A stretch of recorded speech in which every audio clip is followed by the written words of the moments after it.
अस्सलामुअलैकुम वरहमतुल्लाहि वबरकातुहू। मैं आप लोग से पहले मातहत कर लेता हूं कि ये वीडियो थोड़ी सी लंबी होने वाली है।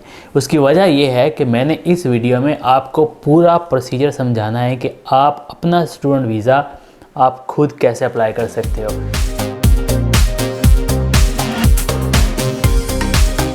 मुझे तकरीबन ऑस्ट्रेलिया में रहते हुए 10 साल हो गए और मैंने तकरीबन स्टूडेंट वीज़ा कोई 7 या 8 मरतबा अपनी एक्सटेंशन डाली हैं, जिसमें पीआर भी मैंने डाली खुद से, जिसमें मैंने सिटीजनशिप भी खुद अप्लाई की, मैंने स्टूडेंट वीज़ा भी इतनी दफ़ा खुद अप्लाई किया। इन सारे प्रोसेस में मैंने 1 रुपया भी किसी और 1 सिंगल डॉलर भी किसी एजेंट को नहीं दिया। तो मैंने डिसाइड किया क्यों ना मैं वो सारा प्रोसेस आप लोगों को समझाऊं, ताकि आप बग़ैर किसी परेशानी के, बग़ैर किसी टेंशन के अपने जो पैसे हैं वो किसी कंसल्टेंट या एजेंट के पास जाकर ज़ाया ना करें। तो इससे पहले मैं आप लोगों से रिक्वेस्ट करता हूं कि आप एक अदद पेन और एक अदद नोटबुक अपने पास रखें, ताकि मैं आपको जितने भी स्टेप्स वो समझाऊं वो आप नोट डाउन कर लें कि आपने बेसिकली शुरू कहाँ से ये प्रोसीजर करना है। ज़्यादातर लोग ये क्वेश्चन पूछते हैं कि क्या मैं ऑस्ट्रेलिया आ सकता हूँ। अब हमें फेसबुक के ऊपर या यूट्यूब के ऊपर तो पता नहीं होता कि आपकी क्वालिफ़िकेशन क्या है या आप कहाँ से शुरू करना चाहते हो। मैं आपको इस पूरी वीडियो में वो पूरा प्रोसीजर समझाता हूँ। जो भी आपकी क्वालिफ़िकेशन है, जो भी आपका एजुकेशन में गैप है, या जो भी आपका आईएलटीएस का स्कोर है, इस पूरी वीडियो में मैं ये सारी चीज़ें आपको समझाऊंगा। तो इसलिए आप सबसे पहले नोटबुक और पेन अपने पास रखें, ताकि मैं आपको पूरे स्टेप्स जो हैं वो समझा सकूं और आप उसको नोट डाउन कर सकें।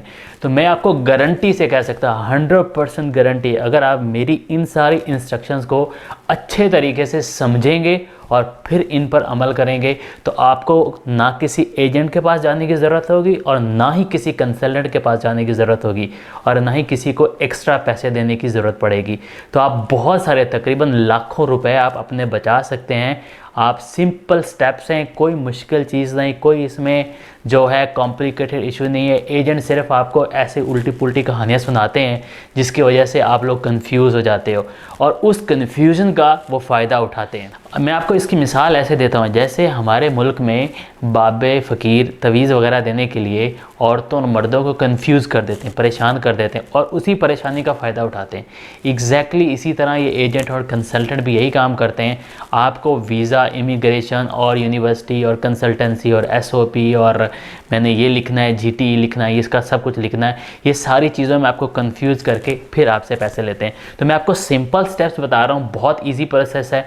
आपने उन स्टेप्स को फॉलो करना है और उसके बाद आप आसानी से जो है वो आराम से वीज़ा जो है खुद से लॉन्च कर सकते हैं। और लॉन्च करने का प्रोसेस भी मैं शुरू से ही आपको लॉगिन कैसे करना है, अकाउंट कैसे क्रिएट करना है और अपनी एप्लीकेशन लॉन्च कैसे करनी है, उसकी मैंने पूरी वीडियो बना रखी है और आपको पूरी वीडियो वो शेयर करूँगा। जैसे मैंने वीज़ा अप्लाई किया है, आपने सिंपल उन्हीं स्टेप्स को फॉलो करते हुए अपना वीज़ा लॉन्च करना है। तो चलो फिर चलते हैं, हम पहला स्टेप देखते हैं कि सबसे पहले आपको क्या चाहिए।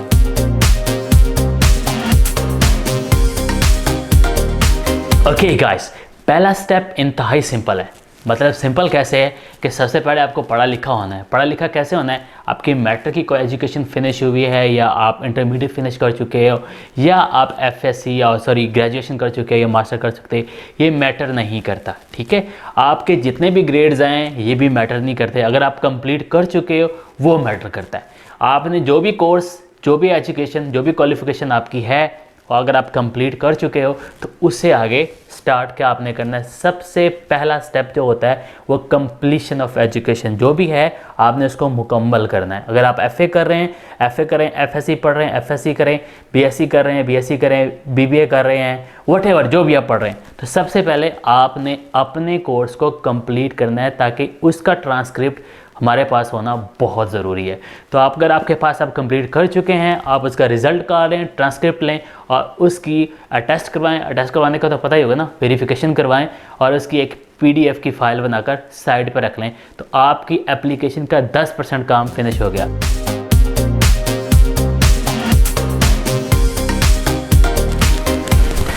ओके गाइस, नंबर 2 बहुत इम्पोर्टेंट, सबसे ज़्यादा इम्पोर्टेंट चीज़ नंबर 2 है। और नंबर 2 बोला है क्या?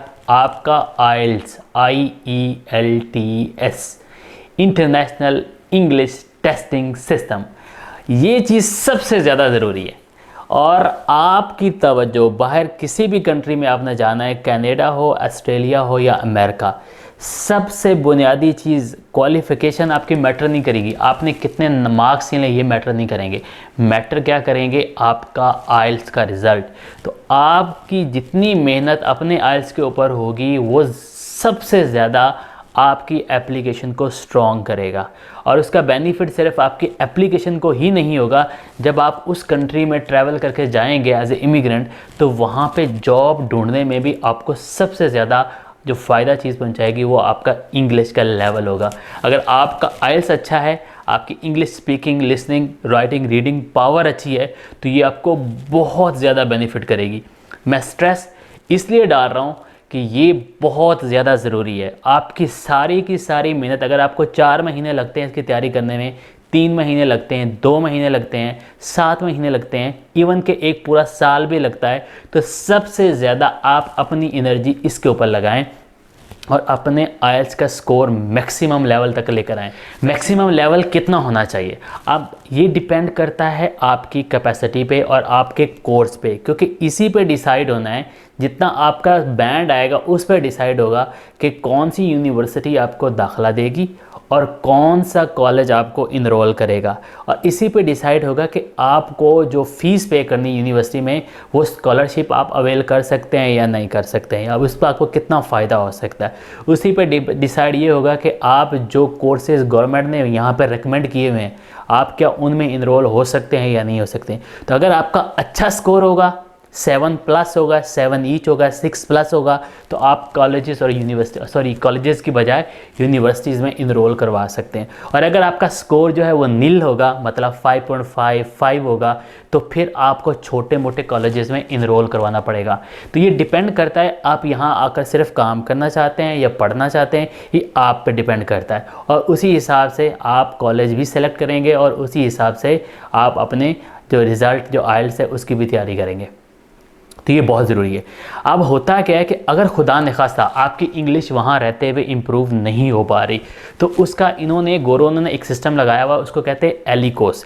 एलिकोस क्या होता है, ये एक इंटेंसिटी वाला कोर्स इंग्लिश का ही होता है। इसमें भी आप इंग्लिश अपनी इम्प्रूव करते हो, मगर वो वहाँ पे नहीं, वहाँ से आपको वीज़ा मिल जाता है और वो आपको आकर यहाँ ऑस्ट्रेलिया में या किसी भी कंट्री में आप जाते हो वहाँ पर जाके करना पड़ता है। उसमें होता क्या है कि वो आपको 4 या 5 या 6 या 7 8 हफ्ते एक्स्ट्रा दे देते हैं कि आप उनमें जाकर इंग्लिश पढ़ें। मगर प्रॉब्लम ये होता है कि उसकी फ़ीस बहुत ज़्यादा आती है, तकरीबन $400 के करीब एक हफ़्ते की फ़ीस होती है। तो डिपेंड करता है यहाँ आकर अपनी इंग्लिश कितनी इंप्रूव करते हैं। अगर आपको 6 वीक की ज़रूरत होगी तो आप देख लो 6 वीक या 7 वीक को 4 से मल्टीप्लाई कर लो, 400 से तो वो तकरीबन $3000 के करीब, $3000 के करीब वो पैसे बनते हैं। $3000 का मतलब ये है कि आप 3 से 3.5 लाख रुपए एक्स्ट्रा लगा रहे हो। तो अगर वो पाकिस्तान में या अपने घर में बैठे हुए अगर वो काम आप 30 या 40 हज़ार में कर सकते हैं तो आप आने से पहले पहले ये सेविंग कर सकते हैं। तो अगर आपसे नहीं इम्प्रूव हो पा रहा, आपका कोई और जुगाड़ नहीं लग रहा, आपकी इंग्लिश में इम्प्रूवमेंट नहीं आ रही, तो उसके लिए अल्टरनेटिव ये सोल्यूशन होता है कि अगर आपका स्कोर 5.5 है या 5 के राउंड अबाउट है तो आप एलिकोस अप्लाई करके, एलिकोस लगवा कर जो है वो अपना किसी भी कॉलेज या यूनिवर्सिटी में इनरोलमेंट करवा सकते हैं। तो आप ये चीज़, अब अगेन इसको रीट्रेट कर रहा हूँ कि सबसे ज़्यादा आपका फोकस आपके आइल्स के रिज़ल्ट पर होना है और उसकी तवज्जो आपकी, इसका रिज़ल्ट ही आपका फ्यूचर जो है वो यूनिवर्सिटी, कॉलेज और स्कॉलरशिप और जॉब सब कुछ इस पे बेस करती है। तो आपने इस पे सबसे ज़्यादा जो है वो मेहनत करनी है। तो मैं आपको 2 स्टेप बता चुका हूँ। सबसे पहले आपने अपने सर्टिफिकेट कंप्लीट करने हैं और दूसरे नंबर पे आपका आइल्स का रिज़ल्ट। तो अगर ये 2 चीज़ें आपके पास आ गई तो आप ये समझ लो कि 40% आपकी एप्लीकेशन कंप्लीट हो चुकी है।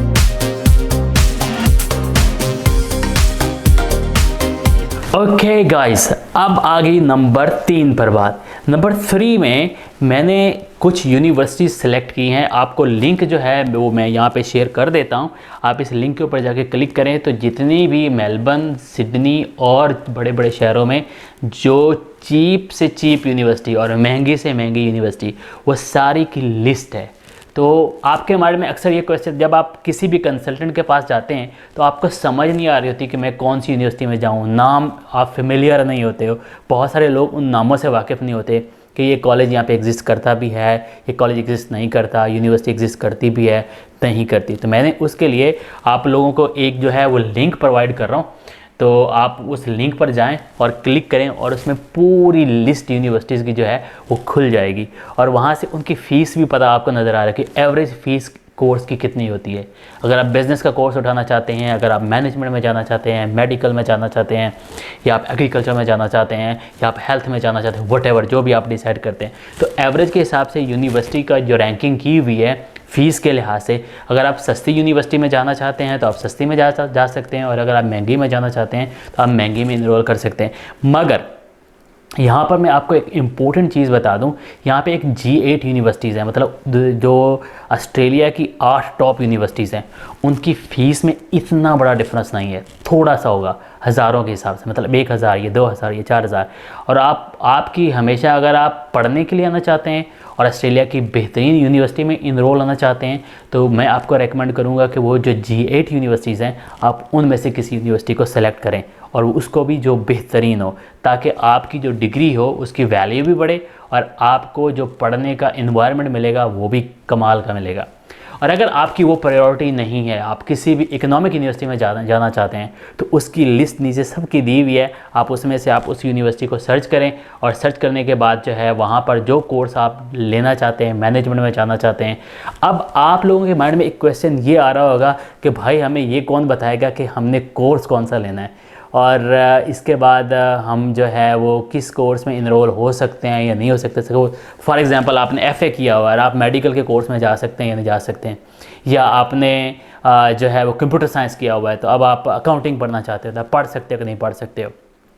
ठीक है, इसका सलूशन हमने ये किया है कि हम स्क्रीन के ऊपर आपको अपना व्हाट्सएप नंबर देंगे और अपना ईमेल एड्रेस देंगे। ठीक है, उस ईमेल एड्रेस और व्हाट्सएप नंबर पर आप हमसे रब्ता करके पूछ सकते हैं कि भाई मेरी ये बैकग्राउंड है और इसमें मैं कौन सा कोर्स जो है वो सेलेक्ट कर सकता हूँ, उसमें हम आपकी रहनुमाई कर सकते हैं अपने नॉलेज के मुताबिक। मगर वो भी आपने खुद ही डिसाइड करना है कि कौन सी यूनिवर्सिटी बेहतर आपको सूट करती है, आपके पॉकेट के लिहाज से, आपकी अफोर्डेबिलिटी के लिहाज से, और दूसरे नंबर पे जो पीछे आपने अपना IELTS का स्कोर लिया है।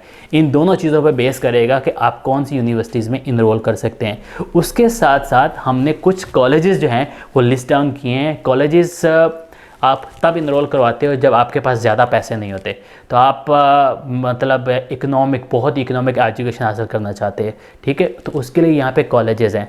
आपको ऑस्ट्रेलिया की खूबसूरत बात ये बताता हूँ कि ऑस्ट्रेलिया में 2 नंबर कॉलेजेस नहीं हैं। जितने भी कॉलेजेस रजिस्टर्ड हैं वेबसाइट के ऊपर हैं वो कॉलेजेस एग्जिस्ट करते हैं, और ऐसा नहीं होगा कि आपने कॉलेज में इनरोल करवाया और आपको बाद में पता चला कि ये तो कॉलेज एग्जिस्ट ही नहीं करता। तो मैंने कुछ कॉलेज, क्योंकि हम मेलबर्न से बिलोंग करते हैं, तो मेलबर्न में जितने भी चीप कॉलेजेस हैं मेरे माइंड में आए, मैंने वो लिस्ट डाउन कर दी। वो सिडनी में भी हैं, तो आप इसमें से जहाँ पे जिस शहर में आप जाना चाहते हैं आप उसमें इनरोल करवा सकते हैं। तो कॉलेजेस के मैं आपको नाम बता देता हूँ जो सिंपल सी ईजी वे में, जिसमें CIC कैम्ब्रिज इंटरनेशनल कॉलेज है, इसके अलावा कैपलन कॉलेज है, होम्स कॉलेज है, और इसके साथ एक्विमेन है, क्लिंटन है, MIT Melbourne Institute of Technology, A poly Australian Polytechnic, और इसके साथ साथ कैंगन। तो ये वो कॉलेजेस हैं जो मुझे लगते हैं कि यहाँ पे काफ़ी हिसाब से इनकी फ़ीस बहुत कम है। इसके साथ साथ बाकी सारी मैंने लिस्ट जो है वो आप लोगों के सामने प्रोवाइड कर दी है, वहाँ से आप थोड़ी सी एफर्ट करके खुद भी आप सर्च कर सकते हैं। तो आपको कंफ्यूज होने की ज़रूरत नहीं है। जिस यूनिवर्सिटी में आपको ये भी परेशान होने की ज़रूरत नहीं है कि कौन सी यूनिवर्सिटी अच्छी है कौन सी, आप सिर्फ गूगल में लिखेंगे कि बेहतरीन यूनिवर्सिटी ऑस्ट्रेलिया की कौन सी है, तो आपको पहले रैंकिंग में 7-8 यूनिवर्सिटी नज़र आ जाएंगी, तो आप उसमें से देख सकते हैं। और अगर आपने चीप यूनिवर्सिटी में जाना है तो चीप यूनिवर्सिटीज़ के लिंक्स हमने आपको यहाँ पर प्रोवाइड कर दिए हैं, आप यहाँ पे देख लें, और वहाँ पे से जो भी आपको यूनिवर्सिटी अच्छी लगती है आप उसमें इनरोल करवा सकते हैं। अब इनरोल का प्रोसीजर क्या होता है, कोई मुश्किल काम नहीं है, सिंपल। अगर आप वेबसाइट पे जाकर देखेंगे, आप सबसे पहले आप कोर्स लिखेंगे, जब कोर्स लिखोगे तो वहाँ पे अप्लाई का बटन आएगा। तो मैंने जैसे आपको पहले बताया, अगर आपकी थोड़ी सी भी इंग्लिश अच्छी हुई, थोड़ी सी भी आपको इंग्लिश पढ़नी आती होगी, तो वहाँ पे अप्लाई का बटन होगा, सिंपल आपने अप्लाई करना है, आपने अपना ईमेल एड्रेस देना है, अपना मोबाइल नंबर देना है, यूनिवर्सिटी वाले आपको सारी डिटेल्स जो हैं वो आपको ईमेल एड्रेस पर सेंड कर देंगे। और उसके बाद आपने फ़ीस जब जमा करवानी है। अगर आप लोगों को थोड़ी सी भी कन्फ्यूजन हो, कोई परेशानी हो, हमारा लिंक अवेलेबल है, व्हाट्सएप नंबर अवेलेबल है, हम कंसल्टेंट नहीं हैं, हम आपको फ्री इंफॉर्मेशन जो है वो जितने भी हमारे नॉलेज के मुताबिक हम आपको प्रोवाइड करते रहेंगे। अगर यूनिवर्सिटी से भी कांटेक्ट करके आपको रिप्लाई करना है तो वो भी कर देंगे, मगर आपको परेशान होने की ज़रूरत नहीं है। फॉलो दी स्टेप्स और इंशाल्लाह things will be super duper easy और आपके हज़ारों रुपए बच जाएंगे और आपको परेशान होने की ज़रूरत नहीं। मैं आपको सारा प्रोसेस दोबारा एक दफ़ा रिपीट कर रहा हूँ। सिंपल, आपने अपना पहला कोर्स कंप्लीट करना है। कोर्स कंप्लीट करने के बाद सीधा आपने आइल्स प्रिपेयर करना है। जब आपका आइल्स प्रिपेयर हो जाएगा तो फिर उसकी बेस पर आपकी यूनिवर्सिटी सेलेक्ट करेंगे कि इसके बाद आपकी कौन सी यूनिवर्सिटी जिसमें आप आसानी से जो है वो इनरोल कर सकते हैं। जब आप यूनिवर्सिटी में इनरोल कर लेंगे तो उसके लिए आपको एक SOP लिखनी होती है। SOP क्या होती है? SOP में आपने ये बताना होता है, तकरीबन आप अगर जितना आप अपने आइल्स में ऐसे लिखोगे एग्जैक्टली उसी के बराबर तकरीबन 200-300 के वर्ड के करीब आपने ये बताना है कि भाई मैं ये कोर्स क्यों पढ़ने आ रहा हूँ। फॉर एग्जांपल, आप अकाउंटिंग पढ़ने आ रहे हो, ठीक है। आप ये कह सकते हो कि मैं अकाउंटिंग इसलिए पढ़ने आ रहा हूँ कि मेरे बाप का बिज़नेस है, या मैं वापस अपने मुल्क में आके जो है वो अच्छी जॉब तलाश कर सकता हूँ, या फॉर एग्ज़ाम्पल अकाउंटिंग की डिग्री लेने के बाद मैं PhD कर सकता हूँ, मैं पढ़ा सकता हूँ। तो ये प्रोसेस आपने बताना है कि ये डिग्री आप क्यों करना चाहते हैं, तो इसी को SOP कहते हैं। तो अगर आप आइल्स का एक ऐसे लिख सकते हैं तो इसका मतलब है कि आप अपनी SOP खुद लिख सकते हैं और आपको किसी से लिखवाने की ज़रूरत नहीं होगी। अगर आप किसी से कंसल्टेंसी भी करना चाहेंगे तो मेरा नहीं ख्याल कि कोई आपको बुरा मनाएगा या आपसे पैसे चार्ज करेगा कि मैं आपका वो एक पेपर 200 वर्ड का मजमून देखने के आपसे पैसे लूँगा। तो सिंपल काम है, जिस मकसद के लिए जिस डिग्री को आप सेलेक्ट कर चुके हैं आपने उसके बारे में ये लिखना है कि मैं डिग्री करने के बाद ये काम करूँगा। अब आपको बात समझ आ गई, सिंपल स्टेप्स हैं, क्लियर। अगर कोई डाउट हो तो व्हाट्सएप पे हमारा नंबर गिवन है, ईमेल एड्रेस है, आप डायरेक्ट हमें ईमेल करें और हम आपको इंशाल्लाह रिप्लाई करेंगे।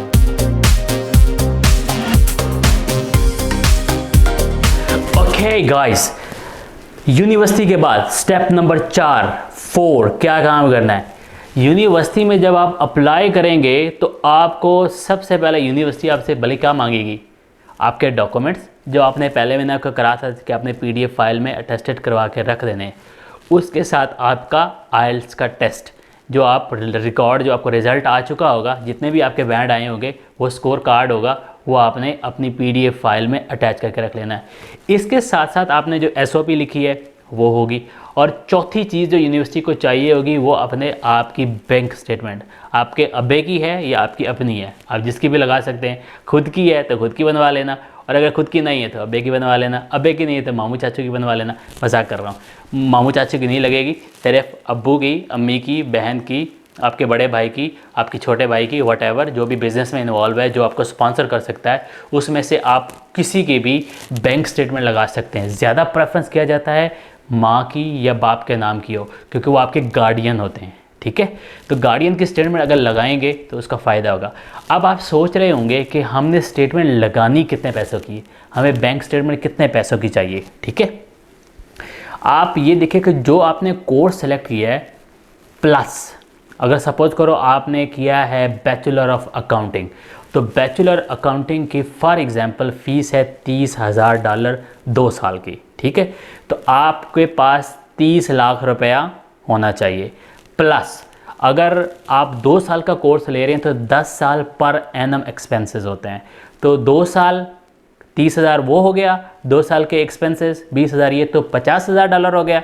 तो $50,000 की एटलीस्ट मिनिमम आपने बैंक स्टेटमेंट लगानी है। अगर आप वो लगाओगे तो आपको वीज़ा मिलेगा, अगर आप नहीं लगाओगे तो आपको वीज़ा नहीं मिलेगा। ये बात आपकी क्लियर होगी, ठीक है। अब बैंक स्टेटमेंट अगर सपोज़ करो आपके पास तो पैसे नहीं है, ना आपके अब्बे के पास पैसे हैं, तो फिर क्या किया जाए, उसके लिए भी हमारे पास हल है। मगर उसके लिए आपने हमारे गिवन व्हाट्सएप नंबर पे कांटेक्ट करना है, ठीक है, या हमें ईमेल करनी है। तो उसका प्रोसीजर भी आपको समझा सकते हैं कि उसका अरेंजमेंट कैसे और कहाँ से किया जा सकता है। हमारा जाने वाला कोई नहीं है, सिर्फ हम आपको प्रोसीजर बताएंगे। आप अपने इर्द गिर्द ही ऐसा कोई आपको बंदा सपोर्टर मिल जाएगा जिससे आप अपनी बैंक स्टेटमेंट जो है वो बनवा सकते हैं। इतना मुश्किल काम नहीं है, तो इसलिए आप परेशान नहीं होना, ठीक है। इतनी परेशानी वाली बात नहीं है। ज़्यादातर लोग इस वजह से परेशान होते हैं कि हमें बैंक स्टेटमेंट कौन प्रोवाइड करेगा। तो इसके लिए सिंपल वे है, अगर आपके पास अपने पैसे हैं, आपके अब्बू के पैसे हैं, कहीं से प्लाट व्लाट बेचा है या सेविंग पड़ी हुई है या कारोबार अच्छा है, फिर तो फैंटास्टिक, सीधा, फिर तो टेंशन वाला काम ही नहीं है, ठीक है। और अगर ऐसा नहीं है तो फिर आपने हमें व्हाट्सएप पे बताना है, फिर इंशाल्लाह हम उसको उस लिहाज से आपको गाइड करेंगे। हो सकता है कि आपका कोई अच्छा सोल्यूशन निकल आए। ठीक हो गया, ये मसला भी यहाँ पे हल हो गया। यहाँ तक आप यूनिवर्सिटी तक पहुँच चुके हैं। ठीक है, यहाँ पर आपकी एप्लीकेशन 50 to 60% कंप्लीट हो चुकी है। अगर आपने एग्जैक्टली यही स्टेप्स फॉलो किए हैं जो मैंने आपको बताए हैं और यही चीज़ें सारी जो आपने ऐसे ही की हैं, तो यकीन करो कि आधा वीज़ा आपके हाथ में आ चुका है। ठीक है, अगले स्टेप में सबसे पहले आपने क्या करना है,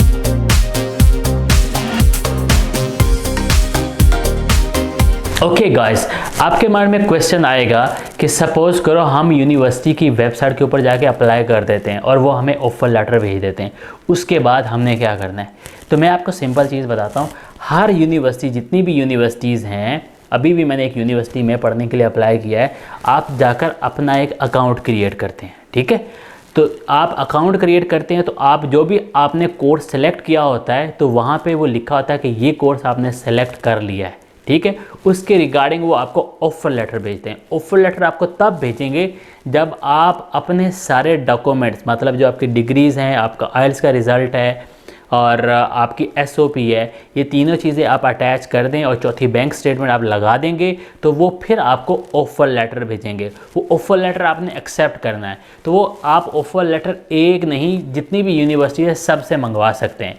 एक्सेप्ट करने से पहले आप मंगवा सकते हैं। उसके बाद अब आपकी मर्ज़ी है कि आप एक्सेप्ट किसका करते हो। तो आपने एक्सेप्ट, अब आपकी मर्ज़ी होगी कि अगर सपोज़ करो आप 5 यूनिवर्सिटीज़ में अप्लाई कर चुके हो या 6 में अप्लाई कर चुके हो, तो हर एक यूनिवर्सिटी का अकाउंट आपका बना होगा। आप उनकी वेबसाइट पे जाओगे, वहाँ पे लॉगिन करोगे, अपना साइन अप करोगे, अपनी डिटेल डालोगे, तो आपका ऑटोमेटिकली एक अकाउंट क्रिएट हो जाएगा, उसका पासवर्ड होगा। तो जब भी आप दोबारा यूनिवर्सिटी की वेबसाइट पर जाओगे, आप अपना ईमेल ID डालोगे और साथ में पासवर्ड डालोगे, तो आपका वो अकाउंट खुल जाएगा और सामने आपको नज़र आ रहा होगा कि ये आपको कोर्स आपने चूज़ किया था, वो इधर आपकी एप्लीकेशन एक्सेप्ट हुई है या रिजेक्ट हुई है।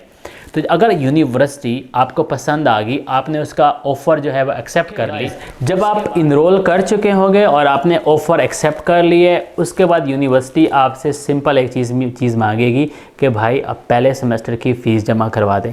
वो अपना अकाउंट डिटेल सब कुछ आपके साथ शेयर करेंगे। ऐसा कुछ फेक नहीं होता, इंटरनेशनल ट्रांजैक्शन होती है और उसके ज़रिए आपका ट्रांसफ़र होते हैं। यूनिवर्सिटी अगर आपके वीज़ा नहीं लगता तो मेरा ख्याल से 2 या 5% के दरमियान उनका मार्जिन होता है, कमीशन, वो ऑफिस फ़ीस होती है, वो काट लेते हैं और बाकी पैसे जिस अकाउंट के ज़रिए आप ट्रांसफ़र करोगे वैसे ही आपको वापस मिल जाते हैं।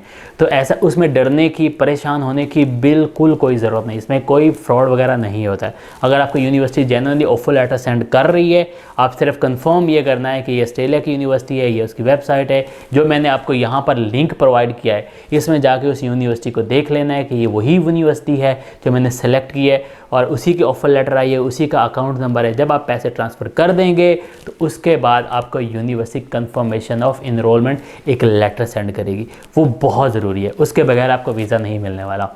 तो यूनिवर्सिटी आपके बैंक स्टेटमेंट भी ले चुकी है, आपके सारे डॉक्यूमेंट तकरीबन तैयार हो चुके हैं। अब आपके पास COE कंफर्मेशन और इनरोलमेंट लेटर आ चुका है, इसके साथ आपके पास बैंक स्टेटमेंट आ चुकी है, बैंक स्टेटमेंट के साथ आपका आइल्स का रिज़ल्ट आ चुका है, आइल्स के रिज़ल्ट के साथ आपके एकेडमिक डॉक्यूमेंट्स हो चुके हैं। ठीक है, ये सारी PDF फाइल आपके साथ तैयार हो चुकी हैं। तो तकरीबन आपकी एप्लीकेशन में सिर्फ एक चीज़ रह गई है, वो मैं आपको बताता हूँ वो क्या है।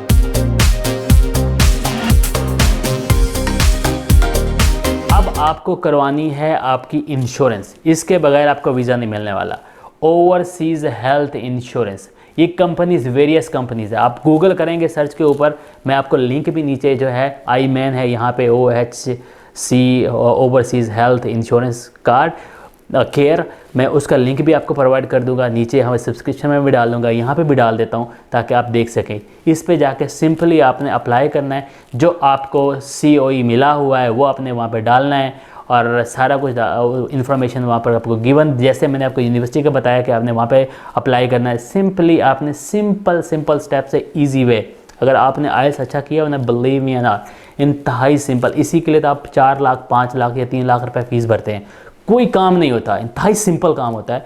सिंपल आपने जाकर जो है उस वेबसाइट के ऊपर उनको बताना है कि मैंने ये कोर्स करना है, मेरा कोर्स का ड्यूरेशन ये है, वो आपको सब टोटल बता देगा। और सब टोटल पे आपने उनको ये बता देना है कि मेरा कोर्स कब शुरू होना है, कब फिनिश होना है। वो आपसे सिर्फ पैसे चार्ज करेंगे, आपके अराइवल से पहले वो कंज्यूम नहीं होगा। अगर आपको वीज़ा खुदा ना खास्ता नहीं मिलता तो वो इंश्योरेंस के पैसे आपको वो कंपनी टोटल वापस कर देती है। तो यहाँ पे भी आपको परेशान होने की, घबराने की ज़रूरत नहीं है। अगर आपके पास मास्टर कार्ड, पाकिस्तान में अक्सर ज़्यादा वीज़ा कार्ड और मास्टर कार्ड यूज़ होते हैं।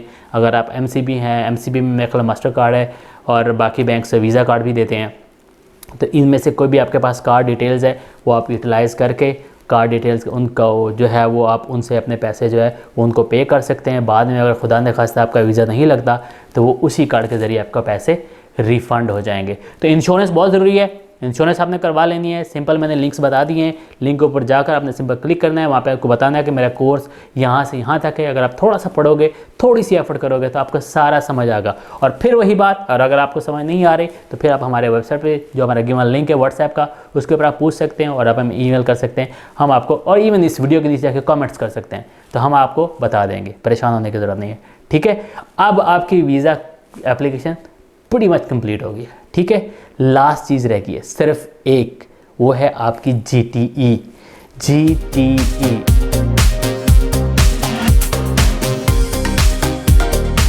Okay, last but not least, okay. So last में हमें एक डॉक्यूमेंट चाहिए, उसको कहते हैं GTE। यहाँ पर बहुत सारे कंसल्टेंट और एजेंट्स गलती करते हैं। आप लोग उन पर रिलाई कर रहे होते हैं और आप लोगों को पता नहीं होता कि वो क्या कर रहे होते हैं। ये होता है, इसको कहते हैं जेन्युइन टेम्परेरी एंट्रेंट। ये एक स्टेटमेंट लिखनी होती है, जैसे आपने SOP लिखी थी, यूनिवर्सिटी को बताया था कि मैं ये कोर्स इसलिए करने आ रहा हूँ। एग्जैक्टली इसी तरीके से GTE में आपने ये बताना है कि मैंने ये कोर्स पढ़ने के बाद वापस आना है। उसमें सिर्फ़ और सिर्फ आप, ऑस्ट्रेलिया गवर्नमेंट ये देखना चाहती है कि आपकी इंटेंशन क्या है पढ़ने के बाद। क्या आप वहाँ पर पक्का तो नहीं रहना चाहते? क्या आप वहाँ पर जाके कोर्स चेंज तो नहीं कर लोगे, या कोई और वीज़ा तो अप्लाई नहीं कर दोगे? तो उसके ऊपर आपने सिंपल जैसे SOP में लिखा था कि मैं ये कोर्स इसलिए करने जा रहा हूँ, उसके साथ थोड़ा सा अटैच ये कर देना है कि वापस आकर मैं इससे ये बिज़नेस करूँगा, या इस कोर्स को फिनिश होने के बाद मैं फ़लाँ फैक्ट्री में या कंपनी में आकर जॉब करूँगा, या अपनी गवर्नमेंट को सपोर्ट करूँगा, या अपनी कम्युनिटी को सपोर्ट करूँगा, या अपनी फैमिली को सपोर्ट, अपने बिज़नेस को सपोर्ट करूँगा। तो ये थोड़ा सा आपने और एलेबोरेट कर देना है। अगर 200 वर्ड्स आपने अपनी SOP में लिखे हैं तो एग्जैक्टली 100 वर्ड आप एक्स्ट्रा ऐड कर सकते हैं, जिसमें अपनी रीज़न बतानी है कि मैं ये कोर्स ख़त्म करने के बाद यहाँ वापस अपने कंट्री में आकर ये काम करूँगा। होता क्या, यहाँ पर बहुत सारे एजेंट क्या करते हैं, वो कॉपी पेस्ट मारते हैं। उनके पास एक स्टैंडर्ड किसी की लिखवाई हुई पड़ी होती है, वो सबको पेस्ट कर देते हैं। तो अगर सपोज़ करो आपका स्कोर आया है 7.7, ठीक है, आपका IELTS का स्कोर, जो SOP लिखी हुई है उसका लेवल 5.5 है, तो इमिग्रेशन एजेंट को पता चल जाएगा कि या तो इसका स्कोर फेक है, या जो इसने SOP लिखी है इसमें, जो GTE लिखा है इसमें बकवास है, ठीक है। तो वो मैच नहीं करते। बाज़ वक़्त आपका स्कोर जो होता है वो 5.5 होता है, और जो GTE जो लिखा होता है वो होता है लाइक लेवल, जो उसका लिखने का स्टाइल और लेवल होता है वो 7+ होता है। 7+ बैंड वाला बंदा उस तरह के GTE लिख सकता है। तो उससे बहुत सारे जो इमिग्रेशन ऑफिसर्स होते हैं वो डाउट में पड़ जाते हैं और आपका वीज़ा रिजेक्ट कर देते हैं, जिसका आपको बिल्कुल पता भी नहीं चलता है। तो सिंपल आपने ये काम करना है। मैं आपको ये रेकमेंड कर रहा हूँ, आप गाइडेंस किसी से भी ले लें, हेल्प किसी से भी ले लें। अगर आप कंफ्यूज ज़्यादा हैं तो हमारे WhatsApp नंबर पे कांटेक्ट कर सकते हैं, या आपके रिलेटेड कोई भी बंदा आपका जानने वाला है, सिंपल उससे गाइडलाइन ले लें और वो GTE 200 से 500 वर्ड जो है वो खुद लिख लें। आधा घंटे से 1 घंटा लगेगा। तो GTE जो है वो जस्ट आपने 300 वर्ड से लेकर मैक्सिमम आप 2500 वर्ड लिख सकते हैं। आपके पास अगर मटेरियल है तो आप जितना बड़ा बढ़ा के लिख सकते हैं, मगर आपने सिर्फ़ और सिर्फ इमिग्रेशन को ही अश्योर करवाना है कि पढ़ने के बाद आप अपने कंट्री में वापस आओगे। उसके लिए आप जो भी रीज़न आपके माइंड में आती है, जो रियल में है, जो समझ आती है, जो आपको हेल्प करता है, ये गाइडलाइन प्रोवाइड करता है, आप वो रीज़न सिंपली आप उसमें लिख देंगे। और अगर सपोज़ करो आपको समझ नहीं आ रही और आपको परेशान हो रहे हैं और आपको लिटरली किसी उंगली पकड़ने वाले बंदे की ज़रूरत है कि वो आपकी उंगली पकड़ पकड़ के लिखवाए, तो उसके लिए फिर हमारा WhatsApp नंबर गिवन है और हमारा ईमेल आईडी भी है, आप हमें कांटेक्ट कर सकते हैं, हम आपकी हेल्प करेंगे। तो बेसिक इस होल वीडियो का बनाने का मकसद आप लोगों की ये फजूल के एजेंट और कंसल्टेंट से जान छुड़वानी है। लिटरली कभी ये सिंपल, जैसे मैं आपको तरीका बता रहा हूँ ना, ये आपसे पैसे बटोर कर, आपसे पैसे लेकर एग्जैक्टली यही पैटर्न फॉलो करते हैं। सिर्फ आपको कंफ्यूज कर देते हैं, जिस वजह से आप पैसे देने के लिए राज़ी हो जाते हो। अदरवाइज सिंपल जो स्टेप्स मैं कर रहा हूँ, मैं अपने लिए करता आया हूँ, अपने दोस्तों की मैंने बहुत सारी एप्लीकेशन लॉन्च की हैं।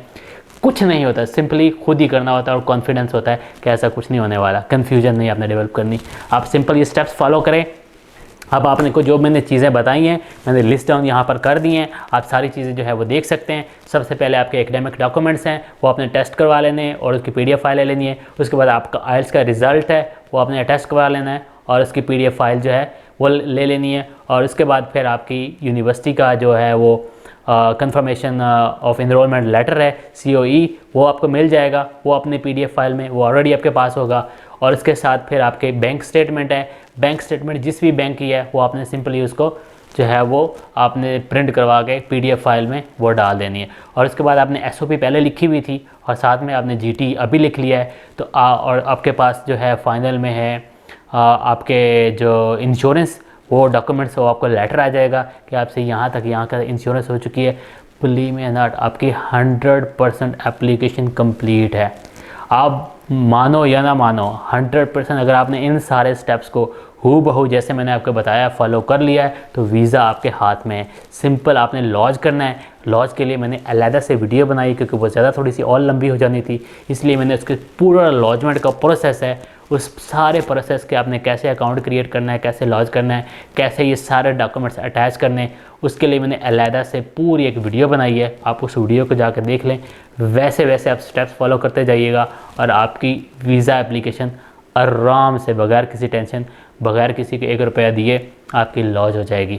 ठीक है, जब आप एप्लीकेशन लॉन्च कर देंगे वो उसके लिए आप दूसरी वीडियो देख लो, मैंने उसका लिंक भी नीचे डाल दिया है, यहाँ पे भी लिंक डाल दिया है, आप देख लो इसको और उस वीडियो को देखो जैसे उसमें डालना है।